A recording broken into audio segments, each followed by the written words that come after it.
चलो फिर picture body बंद करो। अभी अपने सीखेंगे आज प्रेजेंट परफेक्ट टेंस।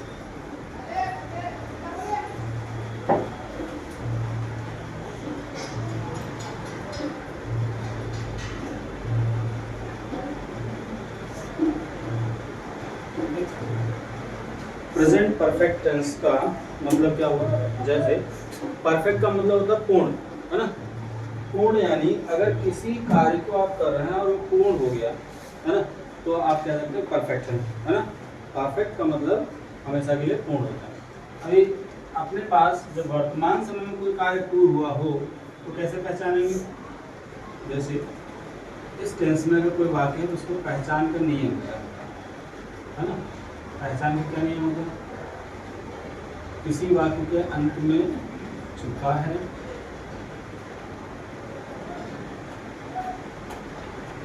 चुके हूँ,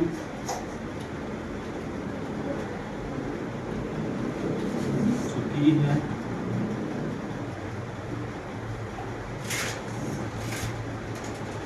या ये। अगर ऐसा बात आता है तो हम उसको मान लेते हैं कि ये जो है प्रेजेंट परफेक्ट टेंस का वाक्य है। जैसे एक वाक्य लेते हैं तो समझ में आएगा अफर्मेटिव। अफर्मेटिव जब स्ट्रक्चर देखते हैं तो उसमें समझ में आएगा कि भाई अफर्मेटिव सेंटेंस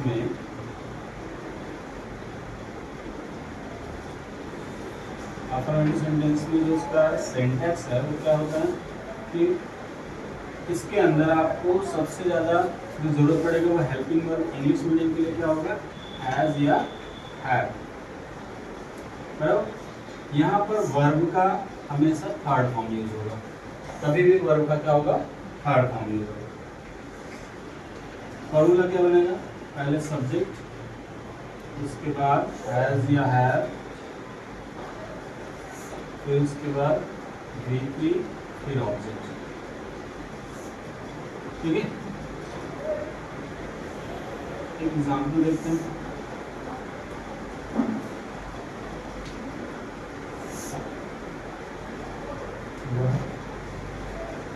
पानी पी चुका है।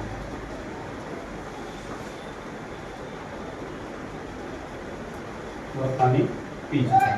तो यहाँ पे देखो आपका जो अभी मैंने बताया वो आया पी चुका है ना। इसका तात्पर्य यह है कि अगर आप सही वाक्य को पहचान लेते हैं तो आपको ट्रांसलेशन करना आसान हो जाता है। जैसे सब्जेक्ट कौन सा है? तो सब्जेक्ट हमारे लिए ये है, ये हमारा सब्जेक्ट हो गया। ठीक है। ये हमारा वर्ब हो गया और ये हमारा ऑब्जेक्ट हो गया, है ना। इसी को क्या करना है? अरेंज कर देना है। अरेंज करने के लिए थोड़ा नीचे देखना है, इसके हिसाब से करते हैं। He has done work। ठीक। ड्रिंक का थर्ड फॉर्म क्या होता है? ड्रंक, है ना। इसलिए हमने क्या किया? ड्रंक लिखा। ठीक है। एक और एग्जांपल देखते हैं तो आपको ज्यादा आइडिया आएगा।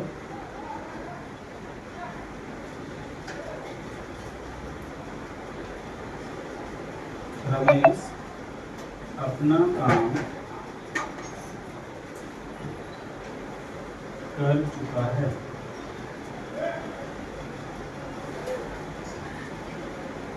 ठीक। तो क्या हो जाएगा? ये हमारा सब्जेक्ट है ना, करना वर्ब, और काम जो है ये ऑब्जेक्ट हो गया। ठीक है। तो इसको हम क्या कहेंगे? Ramesh has done his work। Ramesh has done his work। बराबर ना। फिर से एक बार अच्छे से समझो तो ज़्यादा समझ में आएगा। डन मतलब डू का थर्ड फॉर्म होता है। डू डिड डन होता है। बराबर। तो हमने यहाँ कहा ना कि वर्ब का थर्ड फॉर्म लगेगा। ठीक है। तो डू का थर्ड फॉर्म क्या हो गया? डन। बस हमारी चलो। जब भी आप प्रेजेंट परफेक्ट टेंस देखोगे तो क्या करोगे? आप पहले पहचान ढूंढोगे कि हमारा जो भी वाक्य दिया गया है वो कौन सा है ना। तो पहचान क्या होगा, अगर हिंदी में वाक्य लिखा होगा तो चुका है, चुके हैं, चुकी है, या ये अगर ये आता है तो हम इसको मान लेते हैं कि ये प्रेजेंट परफेक्ट टेंस है। ठीक है।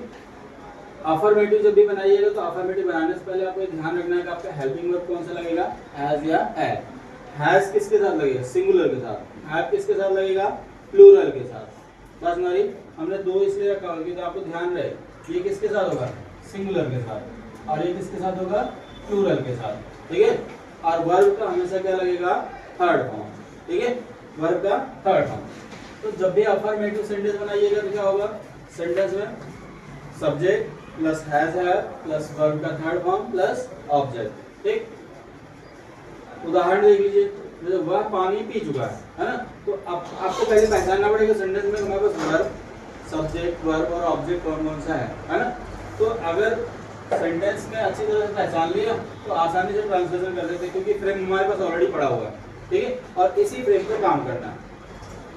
तो क्या हो गया, he has drunk water।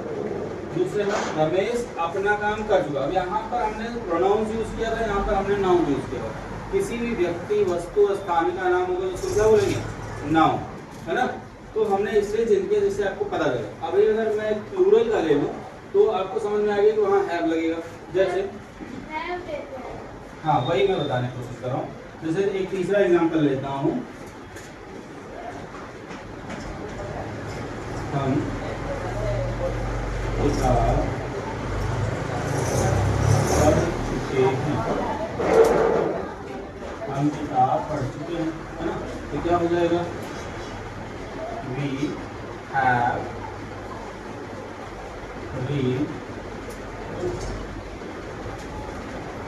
अब यहाँ देखिए, तो वी के साथ क्या लगा, हैव लगा, और दूसरा रीड जो है ना, फर्स्ट सेकंड थर्ड तीनों फॉर्मेट में एक जैसा ही रहेगा, क्योंकि रीड, रेड, रीड होता है, लेकिन स्पेलिंग तीनों फॉर्मेट में एक जैसा लिखा जाता है। बस हमारी, तो इसलिए हम ऐसे कह सकते हैं वी हैव रीड बुक, हम किताब पढ़ चुके हैं। बस हमारी, इतना अच्छे से करिए, पूरा एक बार लिखिए, फिर आपको 2-5 एग्जाम्पल देता हूँ, तो करके खुद से ज़्यादा समझ पाएंगे, है ना।